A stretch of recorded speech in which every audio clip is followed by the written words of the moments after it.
Hello, listeners. This is your host, The Teller. I wanted to welcome you back for the season finale of Eerie Tales from the Darkness podcast.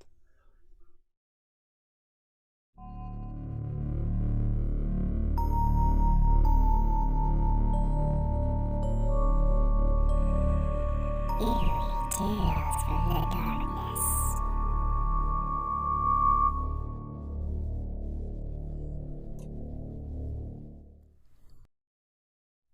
Prologue. Here in my hands, I hold the diary of a dead man. He and his wife were friends of mine. Their names were Bill and Helen Mason.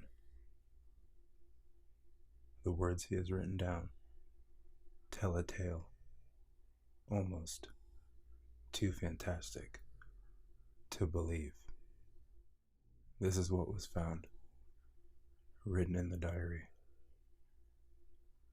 The entries end on the day the man was found dead. We begin at March 3rd, 1938. Today, Helen and I came across one of the most delightful, old southern mansions. We decided to stop and take a look around this delightful place. Helen has wanted to take some pictures. Although there was nobody home, we felt that no one would mind us taking a look around the place. We both felt it was a shame that the owners let the place get so dilapidated and run down. It had probably been beautiful back in its day. After taking some pictures of the house from the outside and the front, I noticed a strange building at the back of the house. So, we walked back there to take a look. The grounds at the back were more shabby than the front. The building at the back didn't seem so run down. In fact, it was in remarkably good condition. It looked like it had been built a lot later than the house was. If I had to guess, it couldn't be no more than 20 years or so old. It didn't have any windows and was made of stone, gray stone. Helen noticed that the padlock on the door had been broken. So naturally, our curiosity got the better of us, and we decided to take a look inside.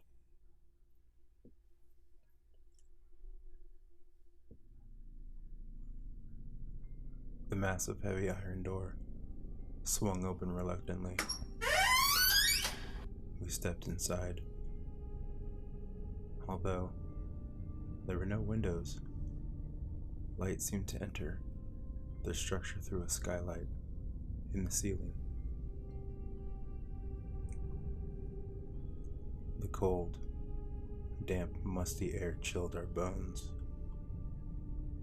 There was a large stone block in the middle of the floor, right where the light was coming down from the skylight. That was when we realized the building was a mausoleum, and the stone case on the floor was a sarcophagus, a stone coffin.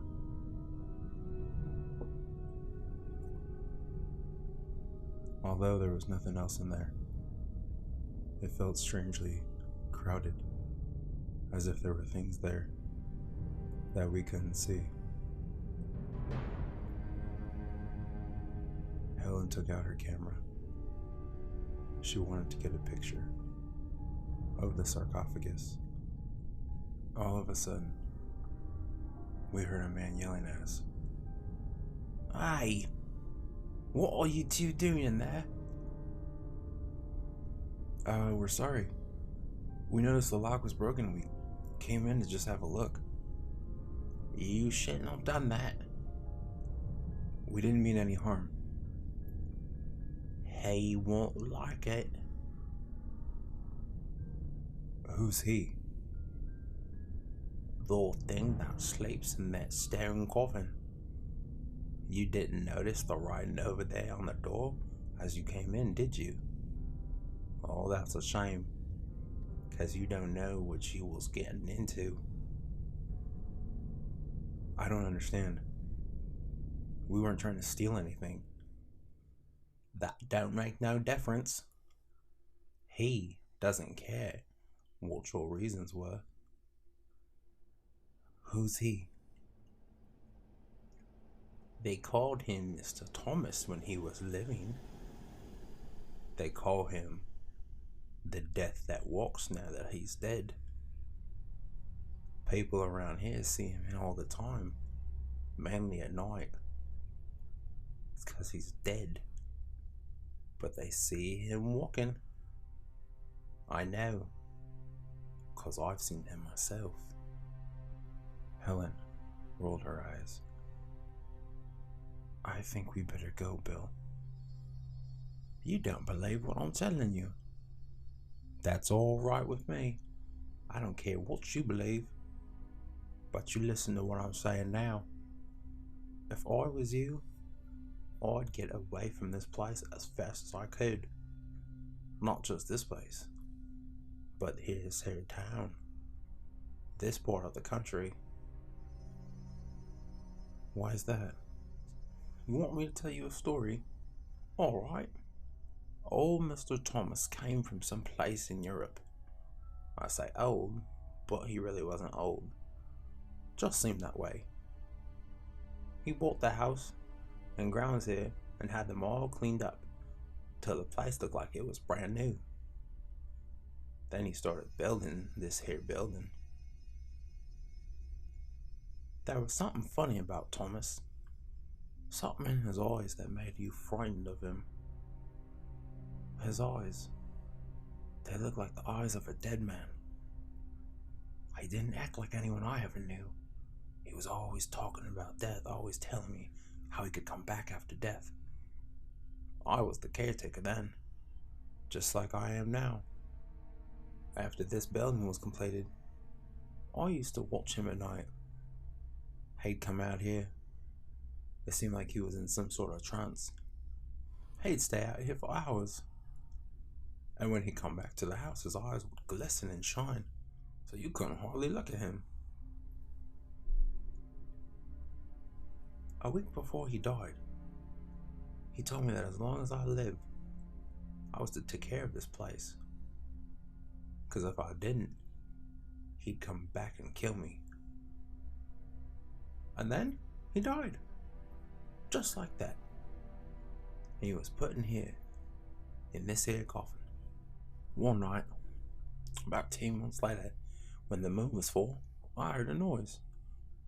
And when I came out to look, I saw the door to this place opening, and him come out in the moonlight.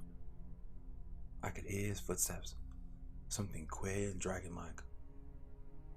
Then he turned around, and I could see in his face, in the moonlight, pale and pasty and sick-looking. Those eyes of his seemed like two burning coals of fire.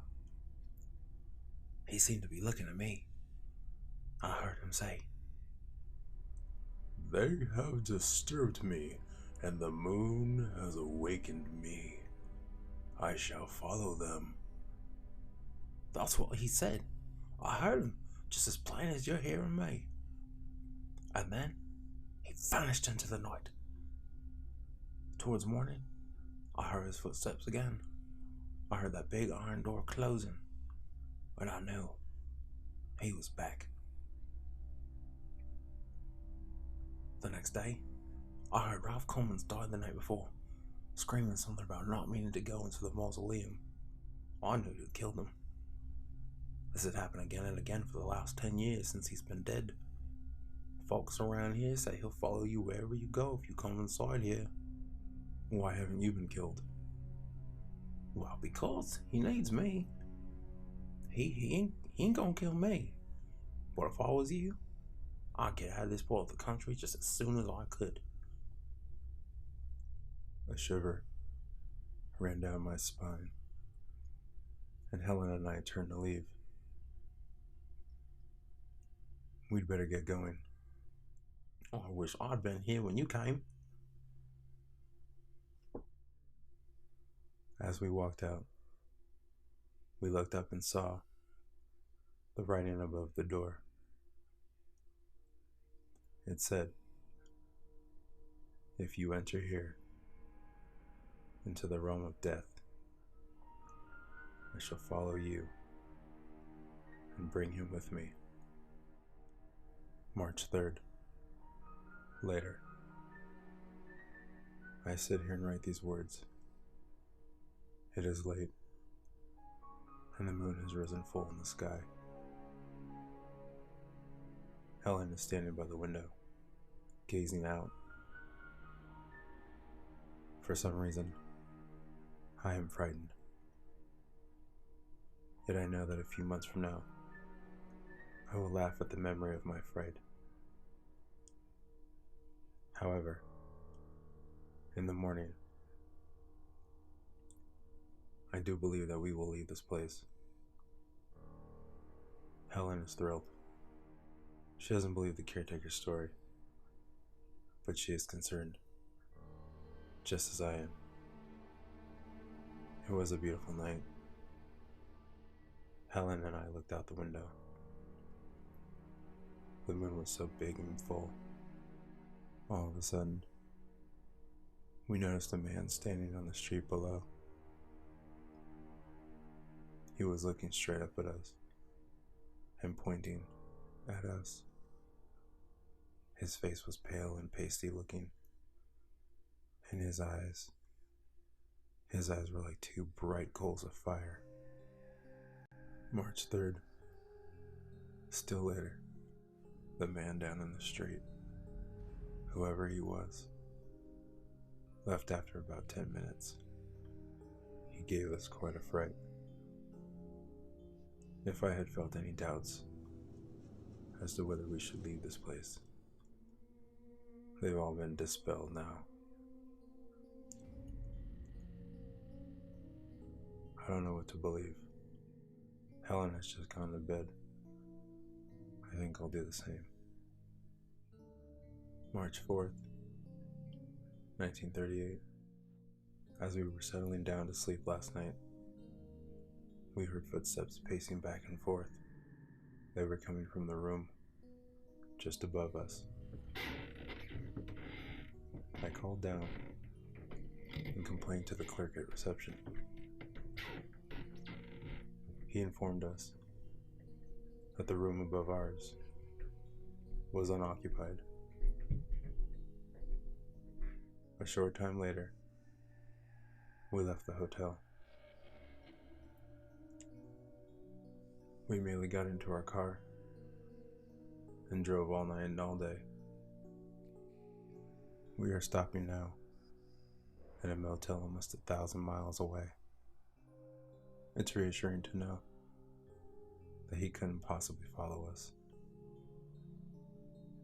I'm exhausted. I will go to bed and get an early start in the morning.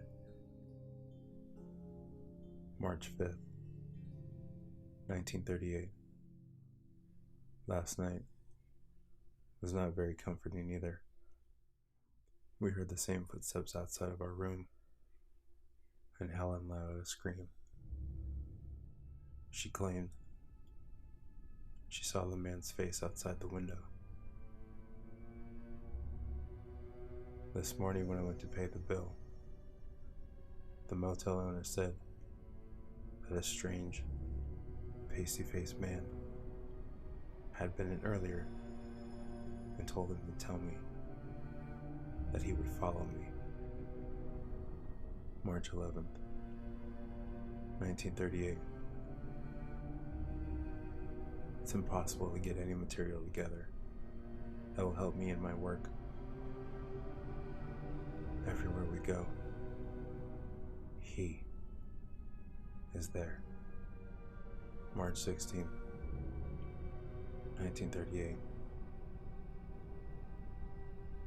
This morning, the clerk at the front desk told us that a strange man came in and left a message for us. He said it was okay for us to go on ahead because he was going to follow us. March 22nd, 1938. He left a message with the lady at the desk telling us that he would be in touch. April 7th, 1938. He left another message at the desk. The manager had the nerve to ask me if he was a friend of ours. April 18th, 1938. Another disturbing night without any sleep. More footsteps from the hall outside. April 29th, 1938. When we went to go check out this morning, I asked the clerk if there were any messages. He said a strange man in a white suit came by and left a message stating he would follow us. May 15th, 1938. I don't know what to do anymore. We can't stop for the night without him showing up. The only sleep we get anymore is in the car while on the road. May 30th, 1938. Helen and I argued again today. Since we've been on the run, that seems to be all we ever do. She wanted to go home. I fear that if we go home, he will stalk us there too. She felt it was the only place left to turn. I didn't know what to say. So, we left for home.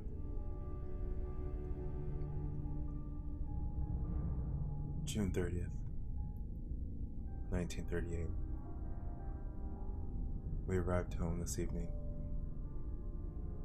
I called my friend Gary as soon as we got home. He said he'd be out within the hour to see us. June 24th, 1938. Gary wasn't able to help us in any way. Truthfully, I didn't expect any help. I was hoping he would be able to offer some suggestion as what to do. However, last night was the first night in months that we haven't been aware of his presence. Maybe, just maybe, Helen was right. Perhaps he won't follow us here. July 3rd, 1938. We have not seen or heard anything unusual since we first came home. I feel like a man who has been given a new lease on life. July 10th, 1938. Still nothing. August 19th, 1938. For the past 2 months, a feeling of peace and security has enveloped the house. Helen and I have been able to go around with no sense of danger or dread, but last night That feeling was shattered. Gary had come over for dinner. It was almost 10 o'clock. We heard footsteps upstairs. "He's back," I gasped. I asked Gary to come upstairs with me to investigate. Helen stayed downstairs and waited anxiously for us to return. We cautiously made our way upstairs. The footsteps sounded like they were coming from the guest bedroom. Gary and I opened the door and peered inside. It was empty. All of a sudden, we heard a scream. It was Helen. We ran back downstairs and found Helen sitting in an armchair. Her eyes were as wide open as ever, and there was a look of unimaginable horror on her face. She was dead.